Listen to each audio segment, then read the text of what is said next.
Today I'm going to be working on problems, on the even problems on page 5, 6, and 7 in 7.1 structures of quadratics. I assigned the even numbers for you. We had done some of the odds together today in class. When I look at page 5, it gives me the various equations for each function that I'm working with.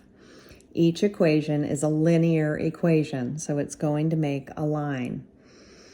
In number 2, we are going to be adding g of x, so q of x equals g of x plus h of x. G of x, we know when we look at top, equals x plus 2. So where I had g of x, I'm going to write x plus 2. Where I have h of x, I'm going to put in the equation they have, which is h of x equals x minus 5. It's a positive x minus 5. When I combine my like terms, I have an x, and I have a 2 and a negative 5. So I'm going to wind up with a line that is 2x, because x plus x is 2x, and 2 minus 5 is negative 3. One of the questions that follows this is, in what way is the slope of q of x related to the slope of g of x and h of x? The way they're related is they are a combination. The resulting equation we have, 2x minus 3, is a resulting equation of adding these two functions together. The y-intercept is between 2 and negative 5 because it's negative 3. And the slope, which was 1 in each of our equations, is now 2. On page 6, we're looking at number 4.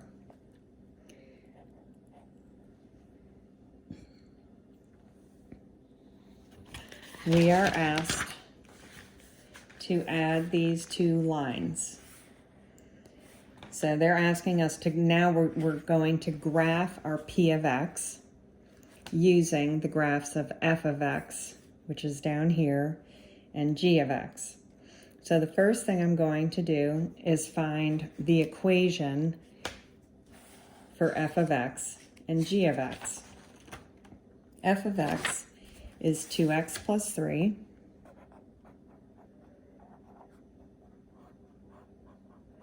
And g of x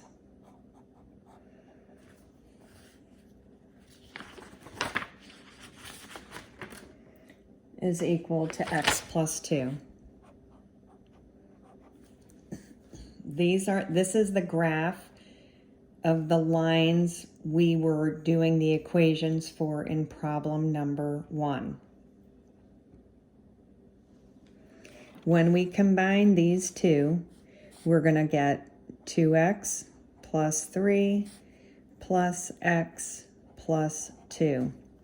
I'm going to combine my x's and my constants, and my p of x now will be 3x plus 5. So if I wanted to graph 3x plus 5, I would go to my new y-intercept, which is 5. My new y-intercept is 5. And my new slope is 3 over 1. Now, I can't go up 3 anymore on this graph because I'm going to run out of numbers. So I'm going to do the flip of that, which is I'm going to go down 3 and to the left 1. So instead of going up and to the right, I'm going to go down 1, 2, 3 and over 1. I'm going to go down 3 and over 1. And then I'm going to draw my line.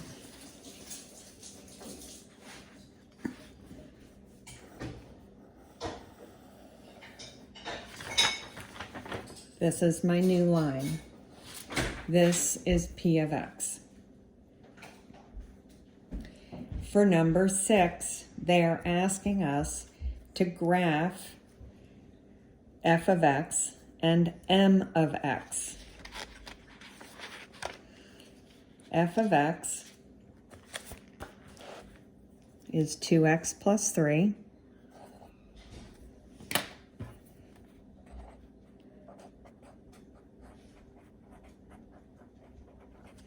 And m of x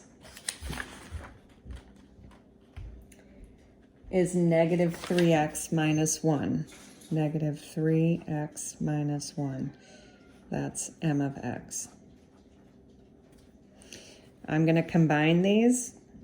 I'm going to get 2x plus 3 minus 3x minus 1.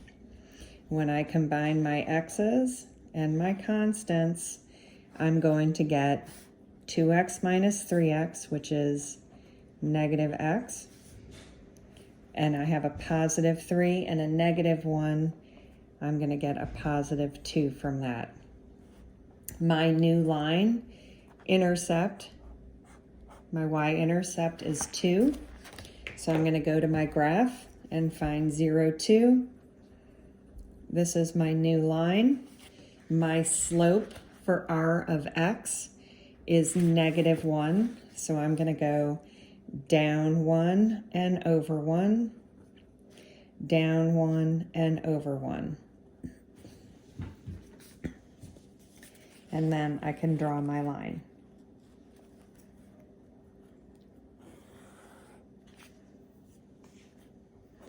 This is r of x.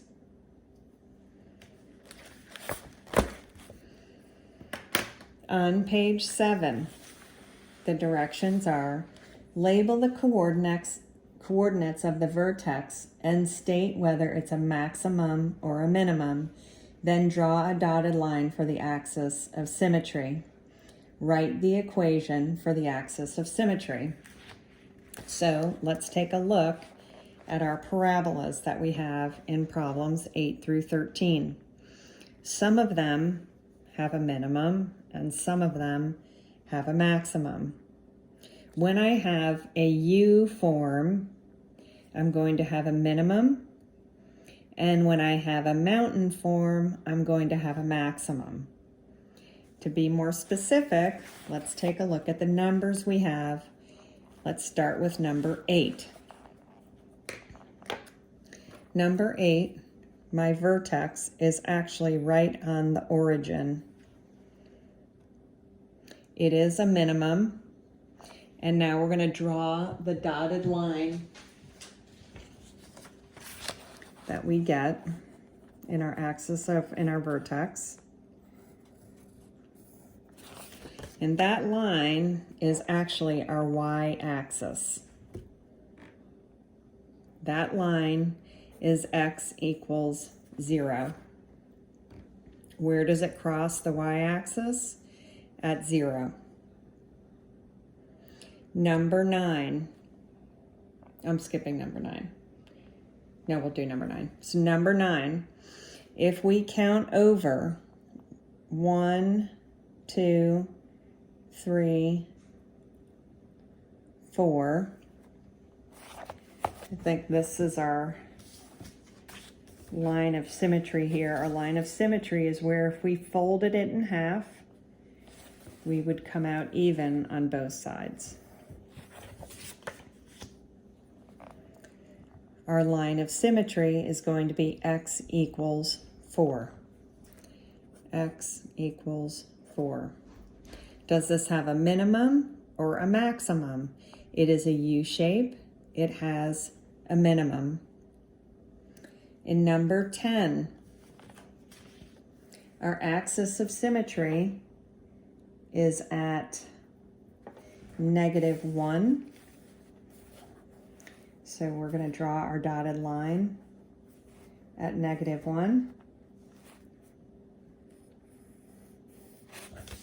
This is our axis of symmetry, and our line is x equals -1. And it actually should be dotted, so I'm going to erase some of it.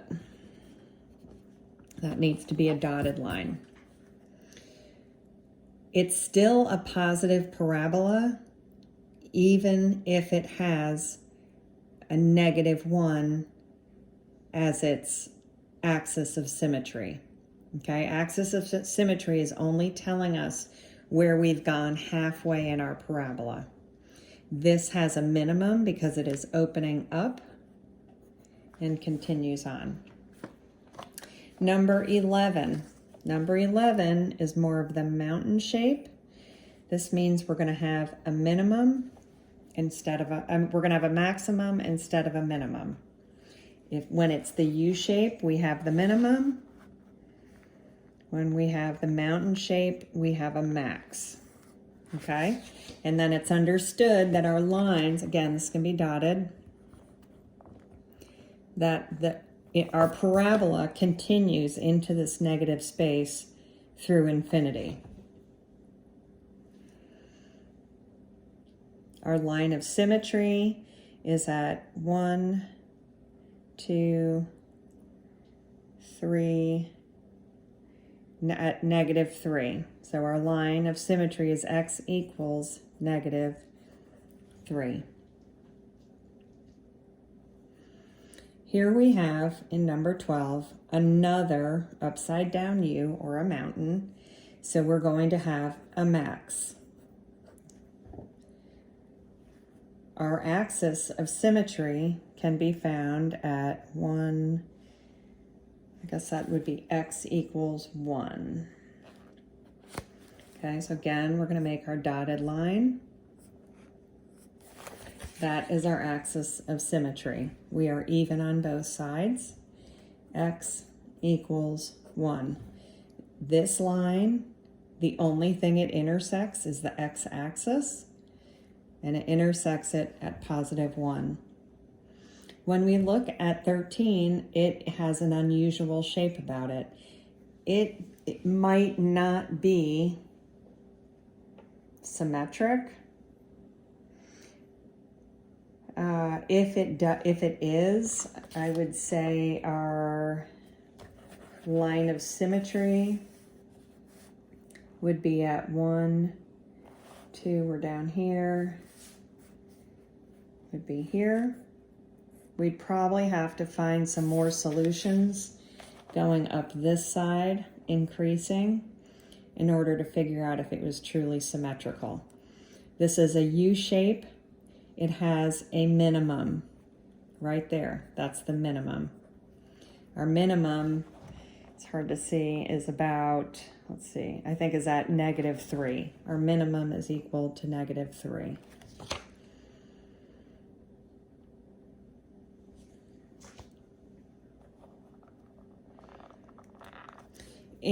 We're going to skip 14, 15, and 16. Actually, we're going to do 16. Let's talk about how many x-intercepts a parabola can have. So a parabola either goes up once and down, or it goes down once and up. So a parabola always has 2 x-intercepts. It will cross the x-axis at 2 points. It is possible for a parabola to not have an x-intercept. If I had a parabola that had a minimum of 1, then it would not cross the x-axis. But if it crosses the x-axis, it will cross it 2 times. Right, moving to page 8. The equation of a quadratic function and the vertex of a parabola are given. Answer the questions about the function. We have the function x squared minus 2x minus 8. We have a vertex at 1, -9. If this is a positive parabola moving upwards, we will have a minimum. If it is a mountain shape, then we will have a maximum. We know when this is positive in front of our x squared, we have a positive term in front of our x squared, we are going to have a U-shaped parabola that moves in a positive direction from the vertex. The line of symmetry, if our vertex is at 1, 9, is going to be our x value. Our x value is 1. So our line of symmetry is going to be x equals 1. What is the y-intercept? What is going to be our y-intercept? Our y-intercept will be where our vertex is, -9.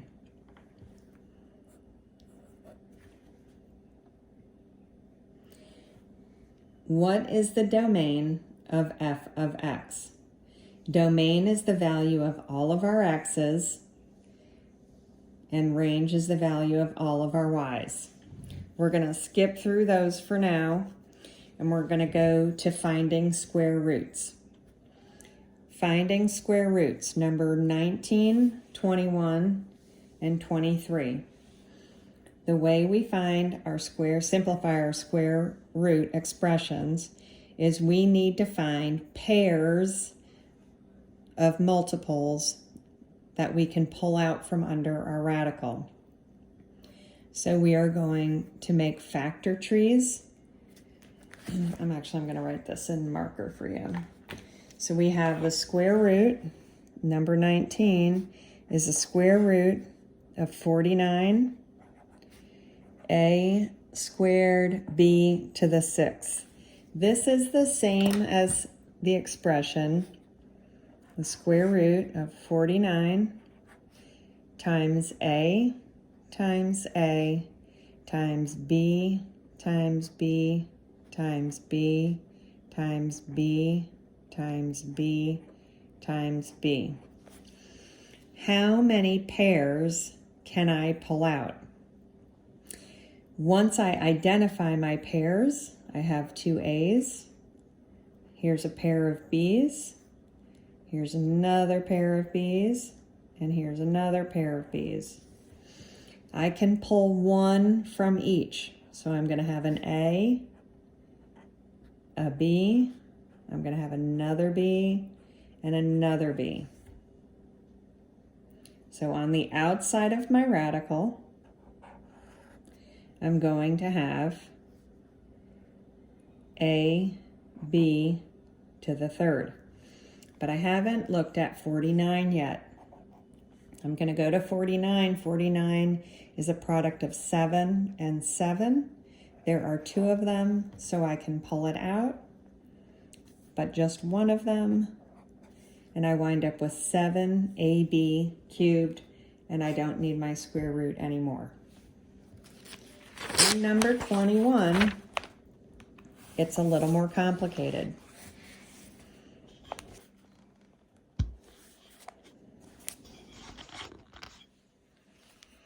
Number 21 has the square root of x of the quantity x minus 16 squared. A square root cancels out a squared term because a square root is equal to a term -2. Or sorry, it's x to the 1/2.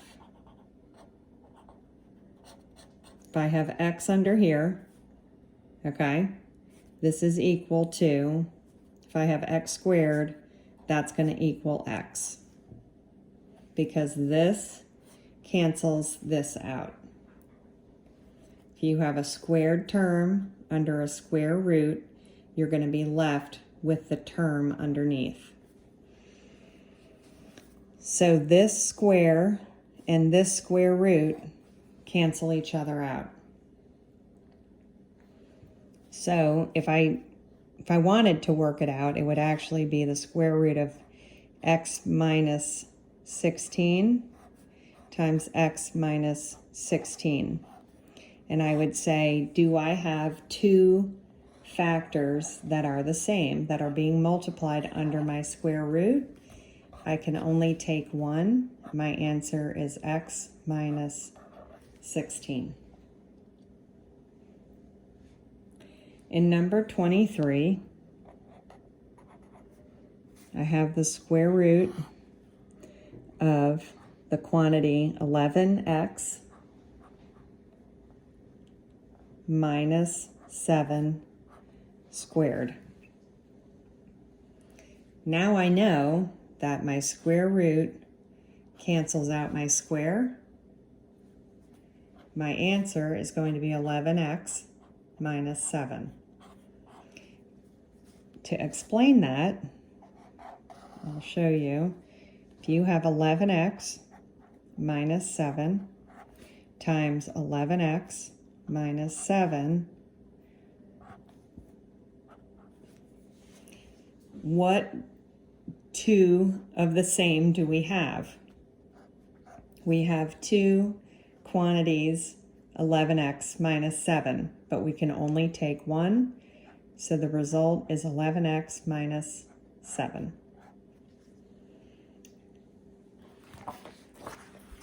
That's it. Now we're ready for 7.2.